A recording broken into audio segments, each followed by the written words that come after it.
শুনুন শুনুন, আমরা কারুর মাথা খাইনি, বরং আপনার মেয়ে এখানে এসে আমার দাদা ভাইয়ের মাথাটা চিবিয়ে চিবিয়ে খেয়ে শেষ করেছে। বৌদি ভাই যদি শুধু দাদা ভাইয়ের মাথাটা চিবিয়ে খেয়ে শেষ করতো আমাদের কিছু বলার ছিল না, অন্তত আমার কিছু বলার ছিল না।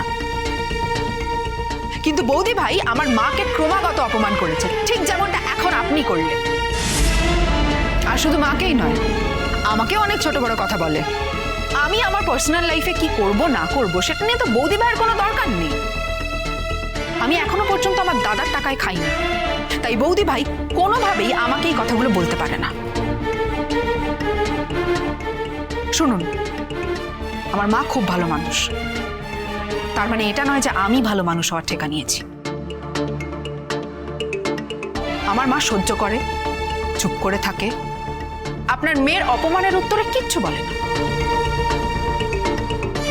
আপনার মেয়ের অপমানের উত্তরে তাকে ঘাড় ধাক্কা দিয়ে এই বাড়ি থেকে বের করে দেয় না। তার মানে এই নয় যে আমরা সবাই সেটা মেনে নেব। আপনি বারবার অহংকার করেন না? আপনি নাকি আপনার মেয়েকে খুব সুশিক্ষা দিয়েছেন, তাহলে আপনার মেয়ের এই ছবিগুলো পাওয়া যাচ্ছে কোত্থেকে? এমন তো নয় যে আপনি কিছু জানতেন না। সম্রাটের সঙ্গে তো বিয়ের কথা পর্যন্ত হয়ে গিয়েছিল, সবকিছু ঠিক হয়ে গিয়েছিল।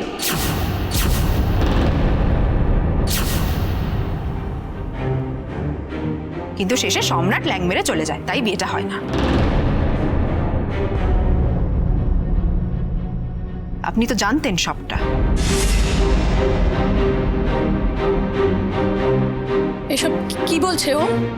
হ্যাঁ, রুদ্র, তোমার বোনকে কিন্তু থামতে বলো, তা না হলে কিন্তু একটি চড় মেরে আমি ওর গালটা লাল করে দেবো একেবারে।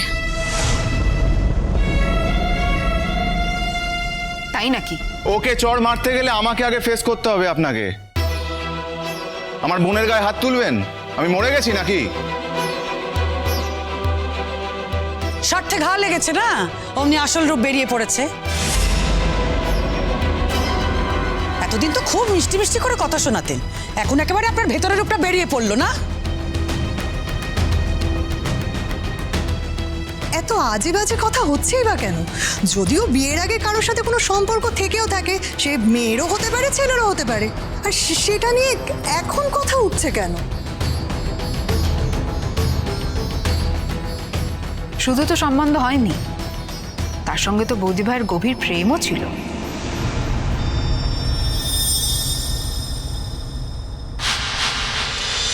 প্রেমটা থাকা যে অন্যায় সেটা নয়, কিন্তু শুধু তো তা নয়, 3 দিনের জন্য তো বৌদি ভাই তার সঙ্গে কোথাও চলে গিয়েছিল।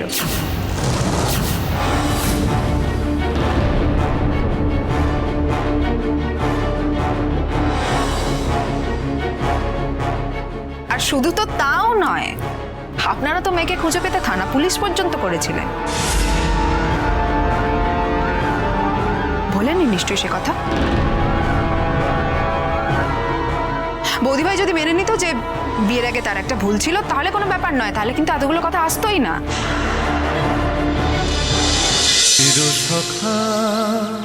চিরসখা সোম থেকে রবি প্রতিদিন রাত 9টায় স্টার জলসায় ও জিও হটস্টারে।